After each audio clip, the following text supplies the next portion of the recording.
Mornings have a rhythm. You can hear it, feel it. And at Quaker, we fuel it. With 100% whole grain oats and a good source of fiber in every bowl, helping you turn that rhythm into your soundtrack for a great day. Fuel to start whatever's next. Quaker, official sponsor of FIFA World Cup 26. Let's go! Let's go! Study and play come together on a Windows 11 PC. And for a limited time, college students get the best of both worlds. Get the Unreal College Deal. Everything you need to study and play with select Windows 11 PCs. Eligible students get a year of Microsoft 365 Premium and a year of Xbox Game Pass Ultimate with a custom color Xbox wireless controller. Learn more at windows.com/student offer. While supplies last. Ends June 30th. Terms at aka.ms/collegepc.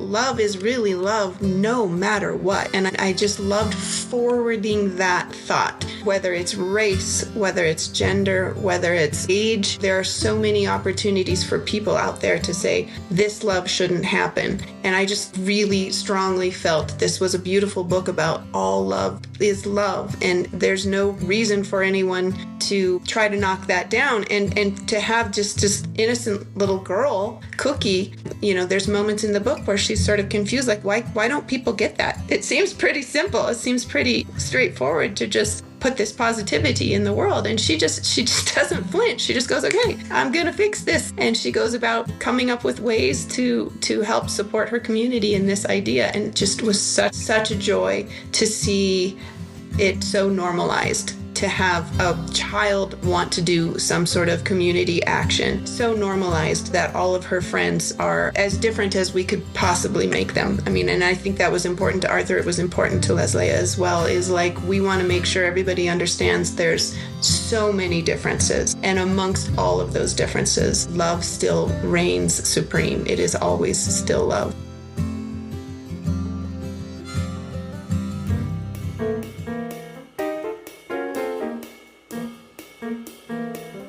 Hey everyone, I'm Bianca Schulze, founder of the Children's Book Review, and this is the Growing Readers Podcast.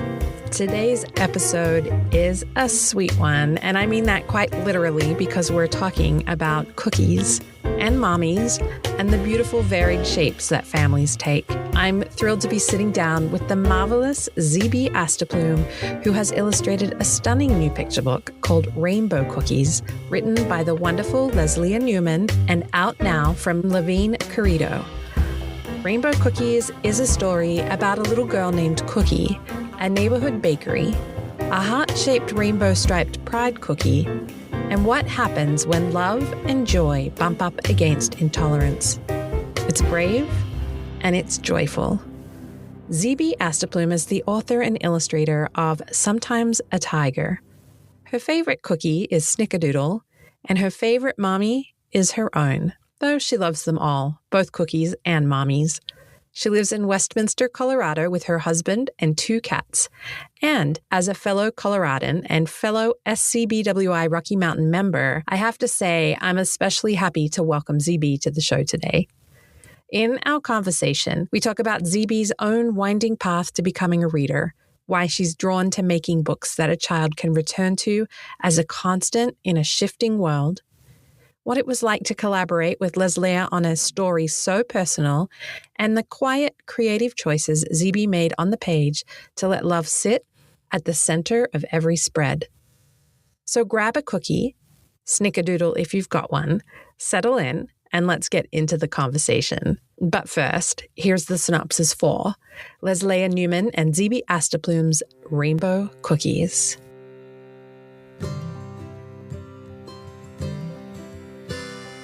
All this fuss over a cookie?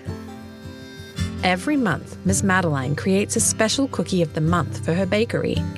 And her best customer, a little girl named Cookie, is always the first to try it. Miss Madeline's sweet treats never disappoint.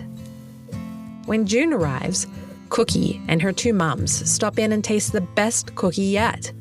A heart-shaped, rainbow-striped, crunchy, frosted confection that Miss Madeline baked especially for Pride. But rainbow cookies make some people in the neighborhood angry. They write harsh notes. They cancel orders. Miss Madeline is afraid her rainbow cookie might be her last. But Cookie is not about to let that happen. With great determination and a fabulous idea, she gathers friends and neighbors to support Miss Madeline. Together they show the whole town how colorful and fun and celebratory and delicious the combination of love, pride, and cookies can be.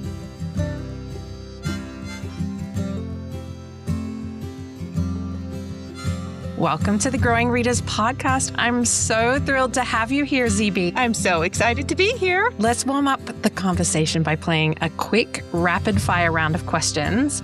Okay. So just the first thought that comes into your mind, no overthinking answers, sweet or salty? At the same time. Favorite cookie of all time? Gonna say Snickerdoodle, which is what it says in the book, but there's a lot of close seconds. But Snickerdoodle. And then if you were having a chocolate chip cookie, would it be crunchy or chewy? Chewy, that was the easiest one. Bakery, library, or bookstore? Pick one to spend the afternoon in. There are a lot of wonderful bookstores that have bakeries in them, so I probably would hang out there. But still, shout out to beautiful libraries. Mornings, afternoons, or late nights, when does your best creative work happen? Morning, 100%. A picture book that changed you. First one that comes to mind. You can change your mind later. It's Freya Blackwood, The Boy and the Elephant, because I think it gave me... Do you want the because, or are we just... Is that the quick answer? You know what? That's the quick answer. Give me the because. I want the because. Just because... I mean, I can name historical ones, but in my recent journey as a picture book maker, I felt like it gave me, not that I needed it, but it gave me permission to do things that I wasn't seeing in picture books until I saw that one and thought, yeah, that's how I want to make them. I didn't think you could do it like that and have that scope of imagination feel so natural. So I think that book gave me that. I'm going to break my own rule now because now I'm like, was it a specific technique that she did? What was something that you felt like you weren't doing before that she gave you permission to do? I definitely was doing it before. I just wasn't thinking it was going to be okay. You know, that book is wordless and it feels like it isn't. And the imagination, the level and the scope of the imagination you have to accept in that book is pretty big. And yet it feels very, very natural. So my first book, Sometimes a Tiger, that scope was evident in that book as well. You have to have a pretty wide scope of imagination and to hope to make that feel natural was sort of not inspired because we actually did those books kind of simultaneously, but it was lovely to see that there were other folks out there putting that out as well. Well, for the final rapid fire question, and I feel like this is a mean question to ask, not mean spirited, but just that it's kind of difficult. But we're going to be spending a lot of time talking about rainbow cookies. So just to start us off, I want just one word to describe the book, Rainbow Cookies. One word that could describe it. Inclusive, I guess, would be my word. Yeah. Well, my question that I ask every first-time guest, they say to be a writer, you have to be a reader first. And now Leslie wrote this book, but you are also a writer as well as an illustrator. So I know that it's not always the way the story goes. Not everybody that comes into writing felt like they were a reader first. And I find your reading journey really refreshing because you didn't consider yourself a reader until you were an adult. And even now you prefer books with pictures. I think that there's people out there that need to hear that from you. So can you talk about your own path to reading and what role pictures play in that for you? I do have favorite picture books from my childhood. And my brother was a big reader, so we had a lot of books around. My parents were readers.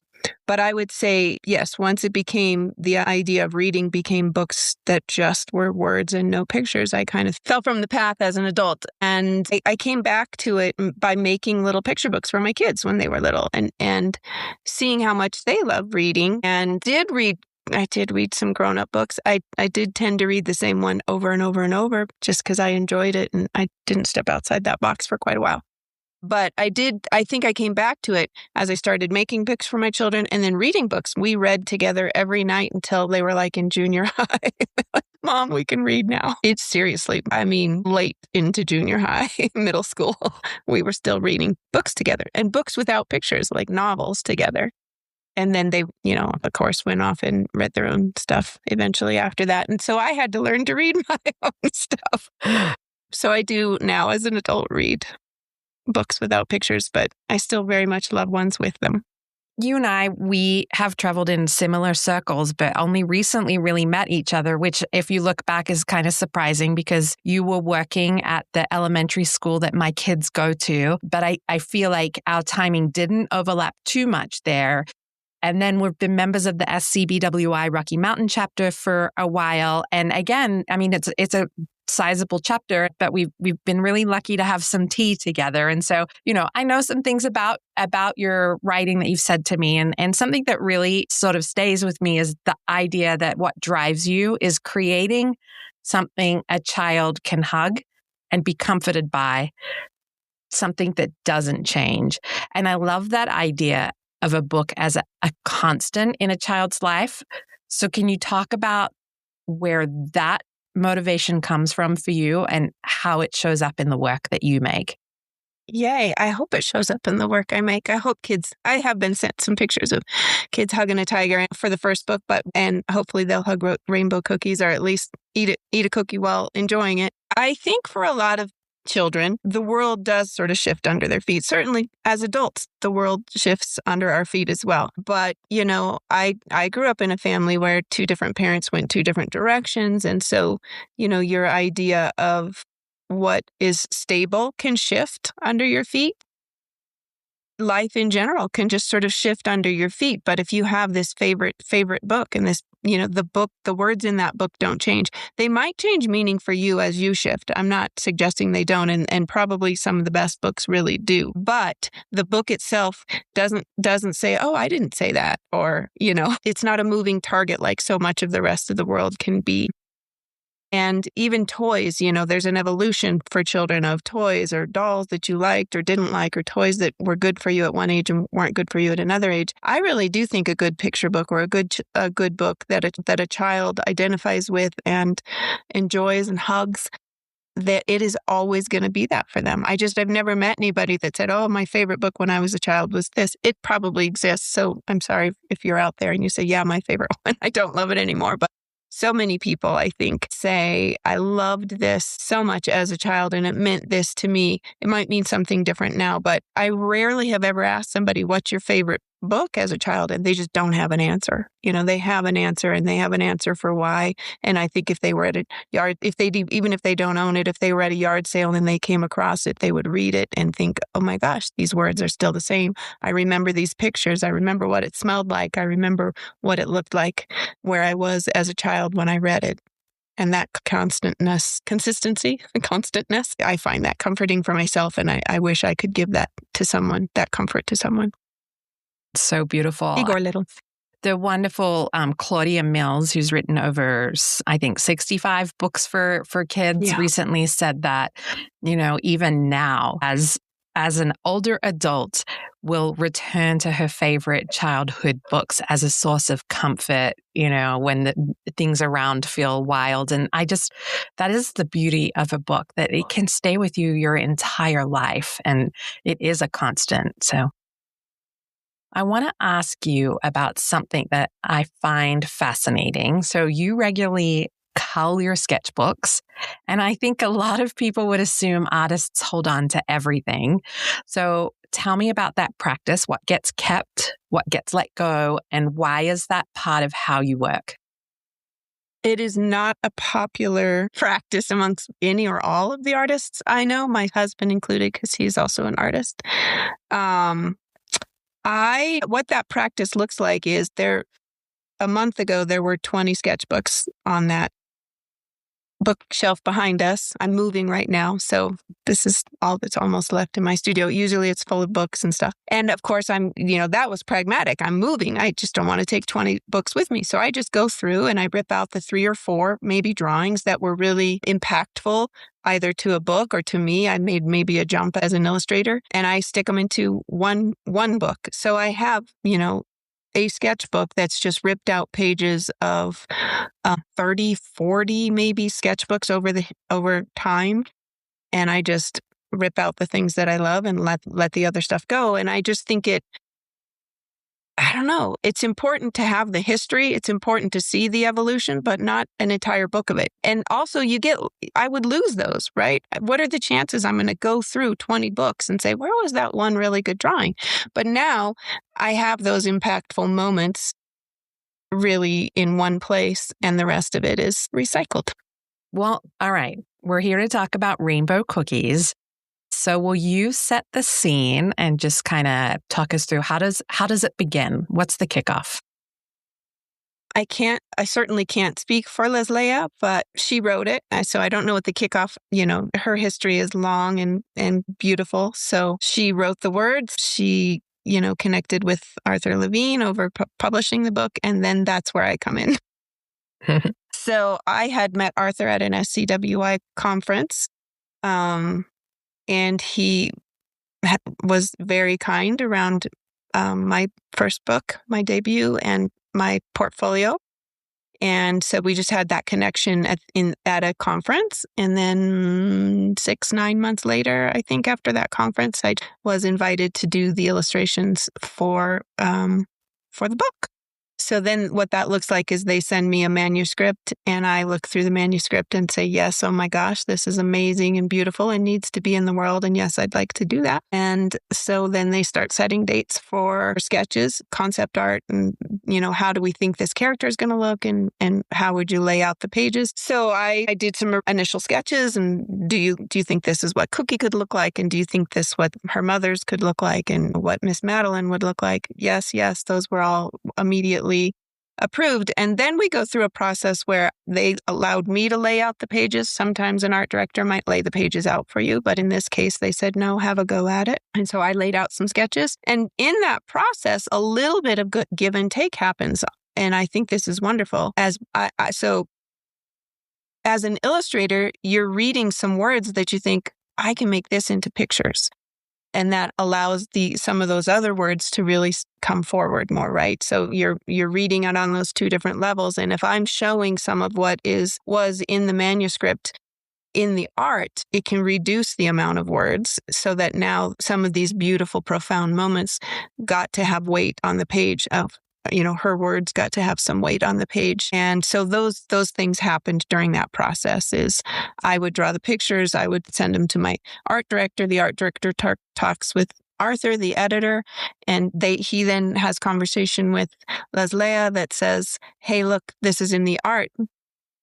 Should we maybe reduce those words? So now look, these words really stand out.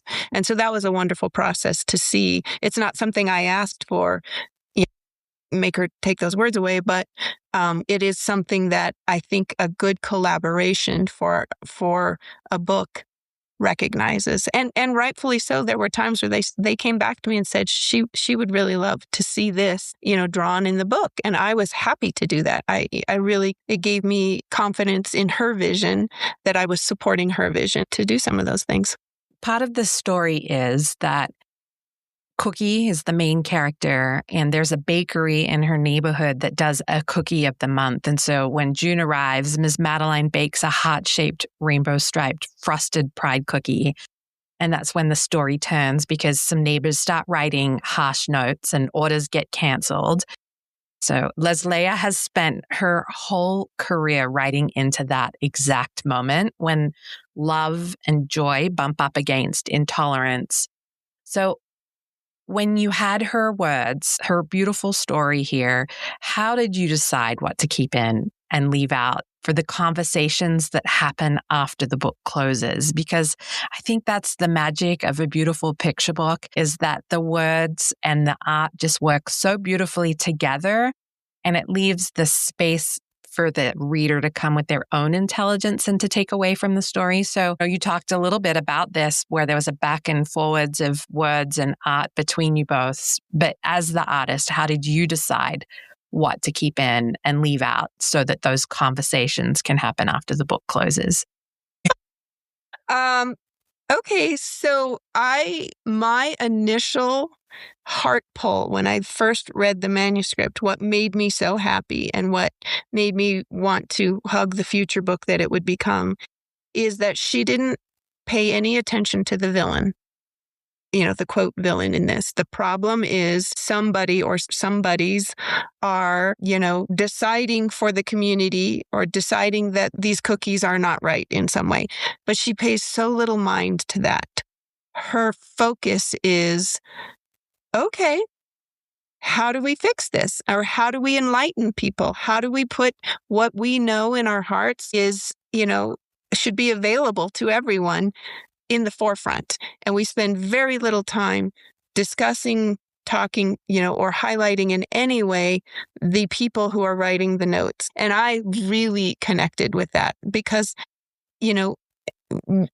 this is her own voice story. This is her conversation around, having two mommies or all of those things. But for me, what my, own voice thoughts on it were inclusion in general. Love is really love no matter what. And I just loved forwarding that thought. That's why you see it on so many pages. That's why I drew the poster and put that poster and centered that poster multiple times throughout the book, is like, whether it's race, whether it's gender, whether it's age, there are so many opportunities for people out there to say, this love shouldn't happen. And I just really strongly felt this was a beautiful book about all love is love. And there's no reason for anyone to try to knock that down. And to have just innocent little girl, Cookie, kind of, there's moments in the book where she's sort of confused, like, why don't people get that? It seems pretty simple. It seems pretty straightforward to just put this positivity in the world. And she just doesn't flinch. She just goes, okay, I'm going to fix this. And she goes about coming up with ways to help support her community in this idea. And it just was such a joy to see it so normalized, to have a child want to do some sort of community action, so normalized that all of her friends are of these different as we could possibly make them. I mean, and I think that was important to Arthur. It was important to Lesléa as well, is like, we want to make sure everybody understands there's so many differences. And amongst all of those differences, love still reigns supreme. It is always still love. And I just loved that. Yeah. I mean, that's such a phenomenal answer.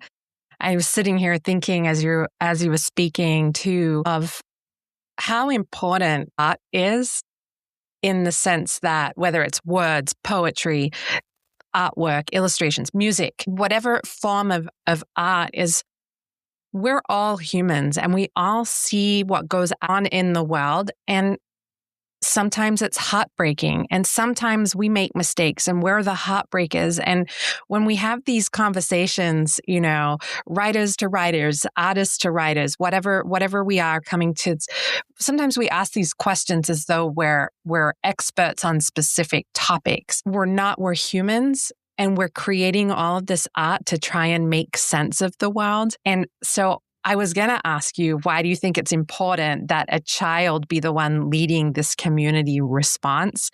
But you already answered it in your beautiful response, because it's Cookie that makes this story really sing, because she doesn't just feel sad.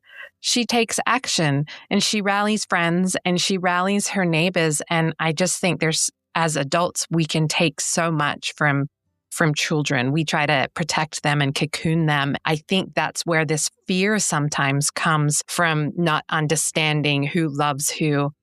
Yeah.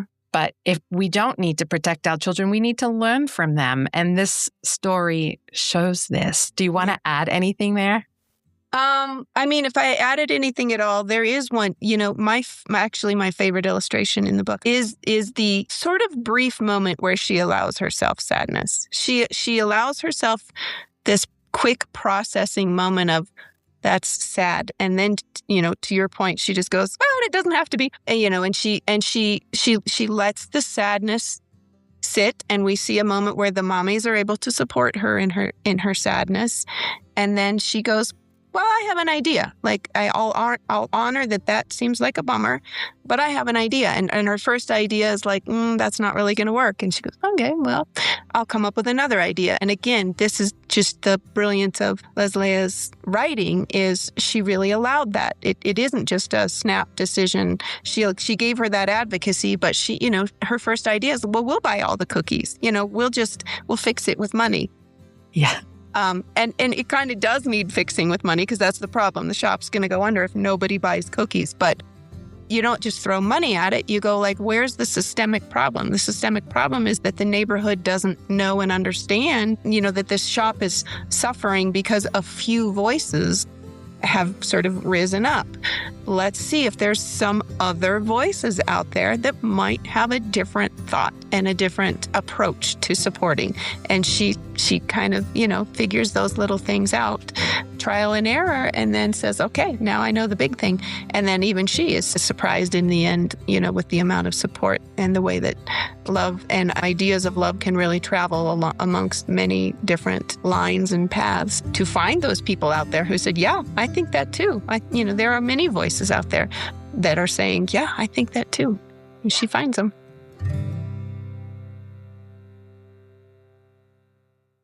You thought this was your run club era.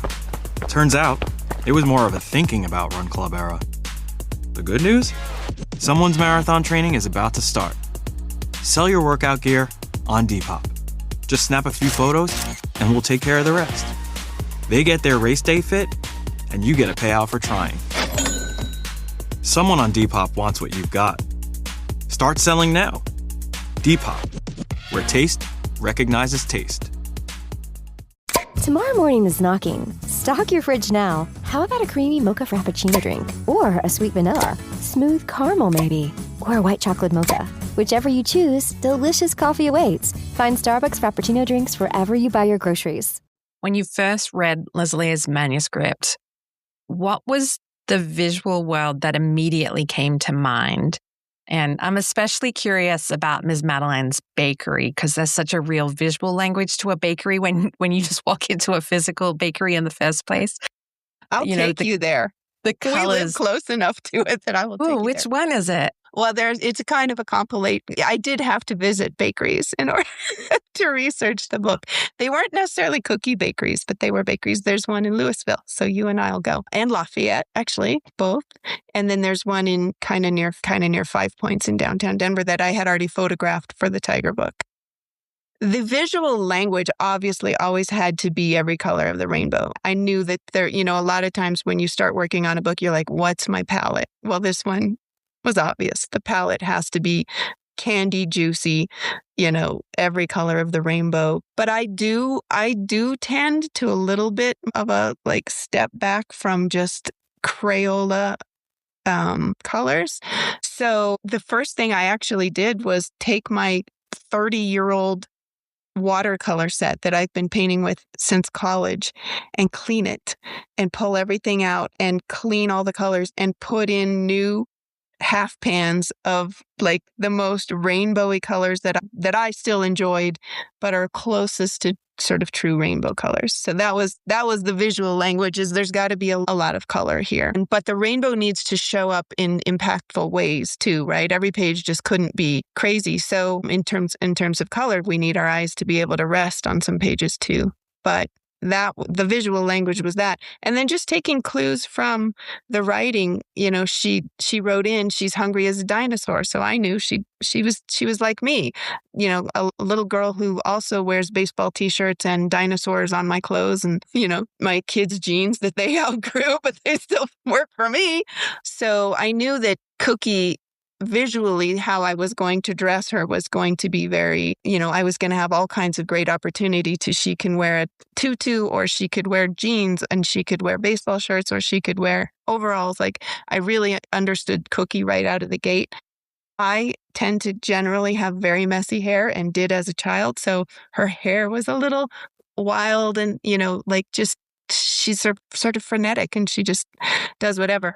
So the only one note that I got from them at one point was they were like, on that last day, could she have a barrette? And it cracked me up. They're like, could you just put a barrette in her hair? And I'm sure it was just like my grandmother and my mother, probably being like, could you just put, just for today, because today is special, could you comb your hair? And I loved that note, actually, because they were thinking visually as much as I was. And I was like, yes, I'm going to put a barrette on her and I'm going to put bracelets on her and I'm going to really rainbow her up for that day. And they loved that. They're like, yeah, that's what we meant. Like, yeah.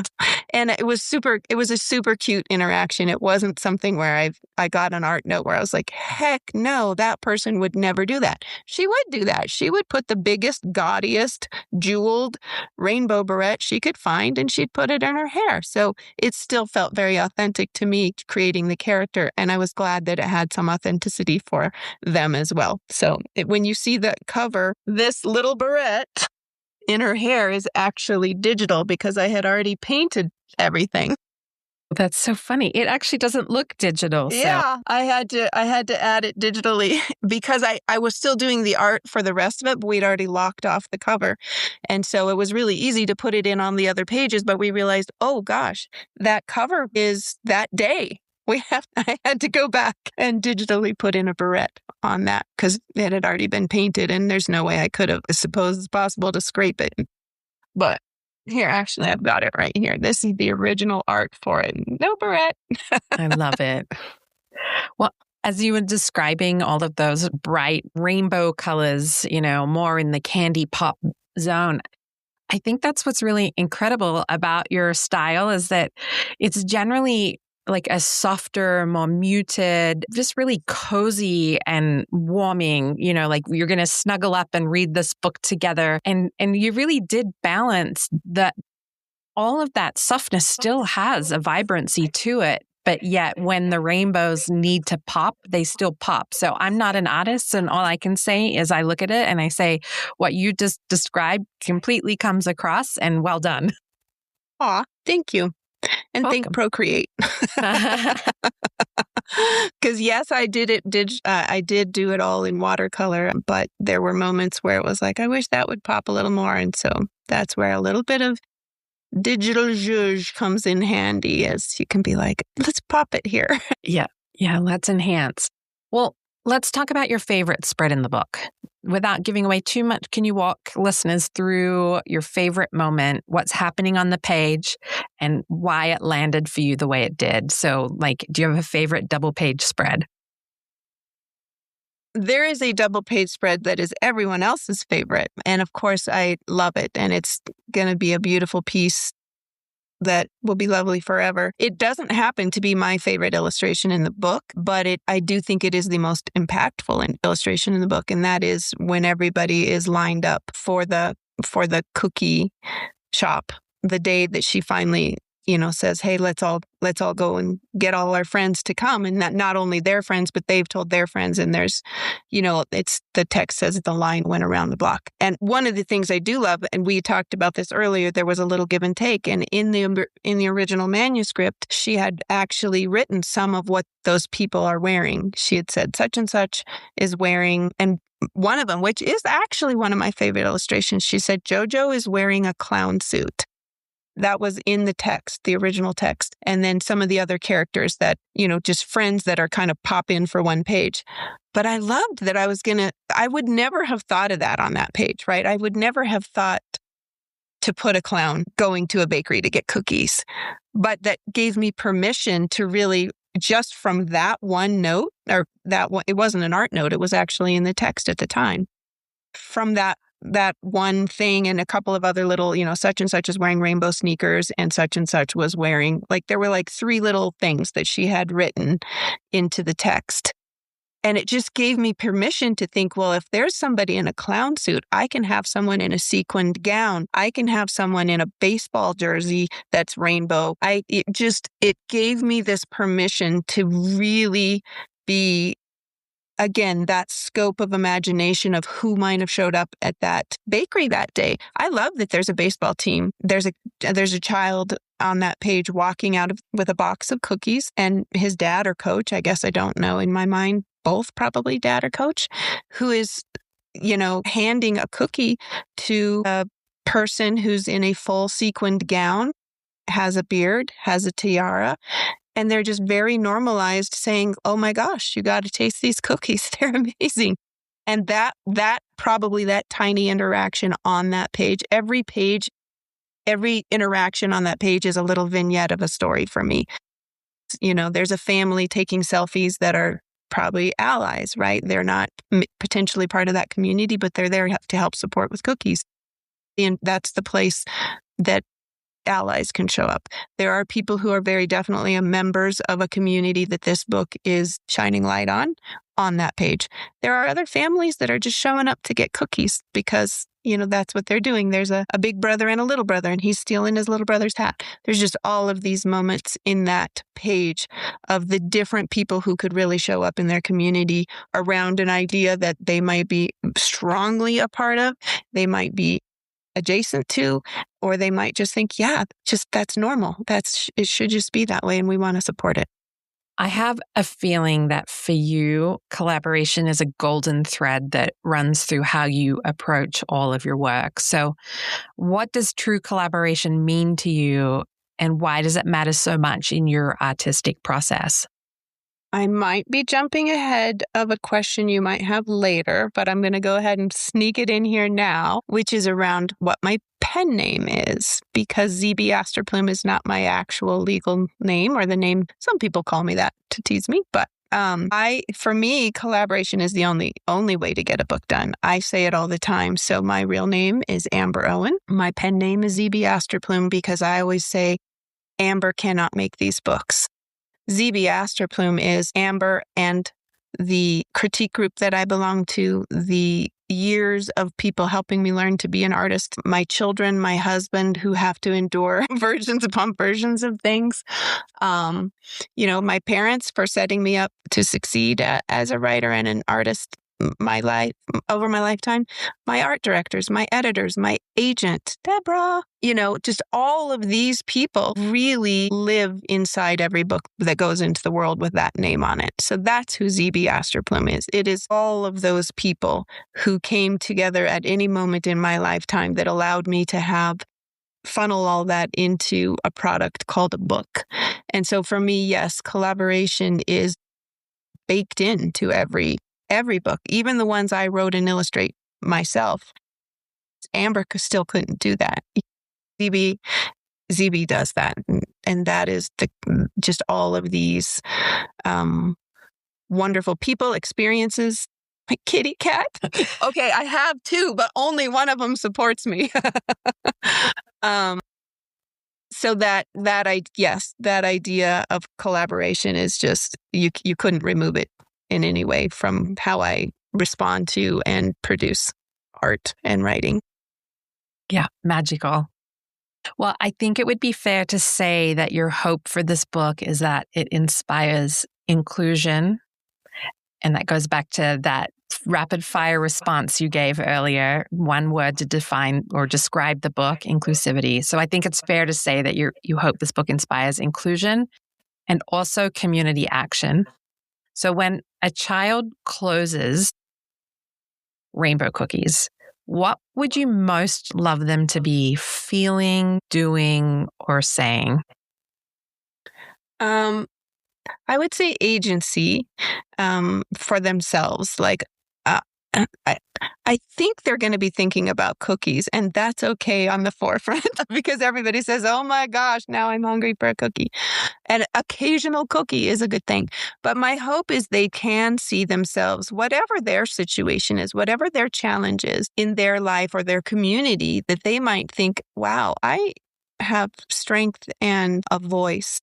I guess that would be the thought, the voice. I have a voice. I can have this conversation now because I have some context. And that's my hope for not only children, but anyone who might read this book it's just to have the conversation. Make sure that we are continuing to have conversations about all the things. I think when we shut down conversation and say, I don't like this idea, therefore we're going to shut it down and tuck it away somewhere, it doesn't go away for reals. It probably festers. So, maybe it's better to just have the conversation, because through that conversation, whether you're a child who's now able to have that conversation with their parents, with their peers, with their people in their school, whether that conversation is something they're having with their self that makes themselves feel a little bit better and gives them some strength as they grow, because maybe that conversation isn't allowed around them, that would make me happy. That makes me want to hug the book right now. Makes me hope they want to hug the book, and that conversation is allowed to be there and be in the world. And again, I think she just made that so. I keep using the word normalized, but I like your words better. Cozy and accessible and digestible. I don't know what words to use to say, like, it isn't heavy-handed. It's handed over in this way that just says, hey, it's really kind of this simple. Let's have the conversation. And, we're not going to beat anybody over the head here. It's pretty much there. And I loved that about it and her writing in general. Yeah. I mean, and simply put, who the heck doesn't love a rainbow decorated cookie? I mean, come on. But I feel like my next question is an exciting one, but like that was such a beautiful way. We could have just ended our conversation there. But I know you have another book coming up this year. So why don't you talk about what's next for you and anything that our listeners should be watching for? Well, I have not done an event for rainbow cookies yet. So if there's Colorado listeners, I'm going to try to get something going in the month of June, because of course that feels like the right time. And I've been moving, so I didn't quite get it done for the book launch for rainbow cookies, but that will be coming up. There'll be some events for that. And Lesléa is having some events in her part of town, which is back east in Massachusetts. But my next book, it's called To Knit a Ghost, and it is illustrated by Heather Brockman-Lee. So this is a case of, again, collaboration. I have done writing and illustrating a book myself. I have done, someone else wrote it and I illustrated it. And in this case, I wrote it but did not illustrate it. And so I just love having had all three of those experiences. And this one in particular was wonderful because I actually know the illustrator. In fact, it was her illustration that inspired the book in the first place. So it'll be out July 20th, I think, of this year. And it's kind of, you could say it has a little bit of a Halloween bend because it's got witches and ghosts and stuff, but it's really a year-round book. And it actually has in the back how to knit instructions, which how to knit an actual ghost. To how to knit an actual ghost. So it gives you the end papers. These end papers actually teach you how to hold knitting needles and, some basic knitting instructions on how to cast on. And then you get to actually learn how to knit your own little ghost. So great. Now, the cover, it looks like the ghost that appears is actually like more of a collage style. Like, it is. Like it was a knitted ghost. Yes. So that was the picture. She put this picture on Instagram of a little witch. It was a different witch. Obviously, it's evolved, but of a witch knitting a ghost. And she had actually knit one and digitally compiled it. And that was the picture that I saw that I said, oh my gosh, that needs to be a book. And like the next day I said, did you write that book yet? Because that's how I do it. I write it the second I think of it. I just leave parties or whatever and say, excuse me, I got to go write a book. And she said, no, I haven't. And so I think I called her or texted her a little bit later and said, so now have you written? And she said, you've written it, haven't you? And I said, I have it in my head. Would you like me to? And she said, yeah. So I wrote it down and I sent it to her. I think I might have even just texted it to her, my idea for it. And she's like, oh my gosh, that's hilarious. We both have the same agent, Deborah Warren at East West. So we sent it to her. She said, that's hilarious. Mock it up. Heather, you illustrate it. Amber, put the package together. And so we did pitch it together. Normally, I think, the normal way to get a book is you write it and your publishing house assigns you in the same way as Rainbow Cookies. Lesléa wrote it. They talked about who they wanted to illustrate it. And then you offer it to people and they say yes or no. In this case, it was a package. Here's the book. And the wonderful Maria Correa at Penguin Random House fell in love with it too. And it's coming out July 20th. Yeah. Amazing. Yay. Well, before we close up, Is there anything else you wanted to share, whether it's about Rainbow Cookies, about your writing, your illustrating yourself, anything that you wanted to share that I didn't ask you about? The listenership that you have is going to be people around children's book writing and illustrating in general. So if I had words that, if I'm talking directly to anybody who's looking to be in this business, or I almost hate to call it a business, but this endeavor is I just want to give them kind of hope and inspiration and ideas around it's worth it. It is worth it. There are days when it doesn't feel like it. It takes years and years, and you just think this is frustrating and it doesn't feel like it's going to happen for me or whatever.